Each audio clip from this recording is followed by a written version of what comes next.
రాష్ట్రంలో రవాణా రంగం తీవ్రమైన సమస్యలు ఎదుర్కొంటుందని, ప్రత్యేకించి టాక్సీ ఆటో డ్రైవర్ల జీవనం సాగించలేని దుస్థితిలో ఉన్నారని సిపిఐ జిల్లా కార్యదర్శి దోనిపూడి శంకర్ అన్నారు. ఏ ప్రభుత్వం వచ్చినా కార్మిక సమస్యలు పరిష్కరిస్తామని చెప్పి ఏరుదాటి తెప్పదగిలేశారని విమర్శించారు. డ్రైవర్లకు రక్షణ లేకుండా పోయిందని, భద్రత లేని ప్రమాద బీమా లేదని, వాహన మిత్ర ఆగిపోయిందని, తక్షణమే ప్రభుత్వ రవాణా ఆటో టాక్సీ కార్మికులకు సంక్షేమ బోర్డును వెంటనే ఏర్పాటు చేయాలని ఆయన కోరారు.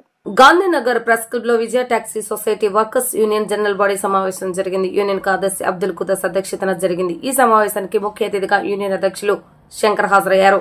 ఈ సందర్భంగా ఆయన మాట్లాడుతూ నగరంలో వందలాది మంది ఆటో డ్రైవర్లు కిరాయిలు లేక ఇబ్బందులు పడుతున్నారని, వారి బతుకులు రోడ్డున పడకుండా ఆదుకోవాల్సిన బాధ్యత ప్రభుత్వాలపైన ఉందన్నారు. ఇన్సూరెన్స్, పీఎఫ్, ప్రమాద బీమా తదితర సౌకర్యాలను మెరుగుపరచాలని డిమాండ్ చేశారు. వజ్జే పద్మలత ప్రసంగిస్తూ డ్రైవర్ అసోసియేషన్ తమ కుటుంబం ఎంతో సేవ చేస్తుందని, మా మామగారు వజ్జే సుబ్బారావు, తన భర్త వజ్జే రమేష్ ఎంతో సేవ చేస్తారని, భవిష్యత్తులో కూడా సేవలను కొనసాగిస్తామని పద్మలత తెలిపారు. రాష్ట్ర వ్యాప్తంగా ఎన్ని ప్రభుత్వాలు వచ్చినప్పటికీ కూడా డ్రైవర్ల స్థితిగతులు మారినటువంటి పరిస్థితి మనం చూస్తున్నాం. ఓ పక్కన పెట్రోలు, డీజిల్ రేట్లు పెరిగిపోయి, అలాగే అధునాతన సాంకేతిక పరిజ్ఞానంతో ఈ రోజున కార్ల తయారీ వచ్చిన తర్వాత ఒక సాధారణ డ్రైవర్లు వాళ్ళు తోలుకునేటువంటి పరిస్థితి ఉన్నది అంటే అది ఆగమ్యగోచరంగా కనపడుతున్నది.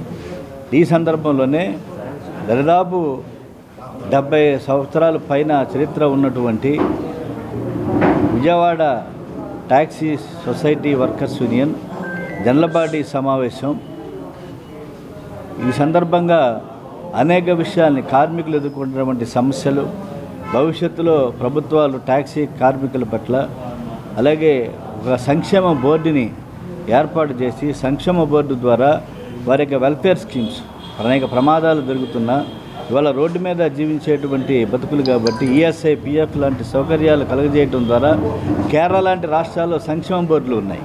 కాబట్టి సంక్షేమ బోర్డుని టాక్సీ కార్మికుల సంక్షేమ బోర్డు ఏర్పాటు చేయాలి. అలాగే భవన నిర్మాణ కార్మికుల సంక్షేమ బోర్డు ఆల్రెడీ ఏర్పాటై ఉన్నటువంటి పరిస్థితుల్లో సంక్షేమ బోర్డుని ఏర్పాటు చేయాలని చెప్పి కోరుతూ ఈ రోజున విజయ టాక్సీ వర్కర్స్ జనరల్ బాడీ సమావేశంలో నిర్మాణపరమైనటువంటి మార్పులు కూడా తగని గౌరవాధ్యక్షురాలుగా శ్రీమతి వజ్జే పద్మలత గారిని సభ్యులంతా కూడా ఏకగ్రీవం ఎన్నుకోవటం జరిగింది. ఈ యూనియన్ అనేదాన్ని వజ్జే సుబ్బారావు గారు అనే మా మామగారు స్థాపించి, అంతకుముందు పెద్దలు దీన్ని తీసుకొచ్చారు. దాన్ని వెన్నంటి ఉండి దీన్ని ముందుకు తీసుకొచ్చిన వాళ్ళలో మా మామగారు కానీ నా భర్త అయిన వజ్జే రమేష్ గారు ఉన్నారు. ఈ యూనియన్లో ఇప్పుడు కొన్ని సమస్యలు ఉండి దాన్ని దోనిపూడి శంకర్ గారి దగ్గరికి తీసుకురావటం జరిగింది.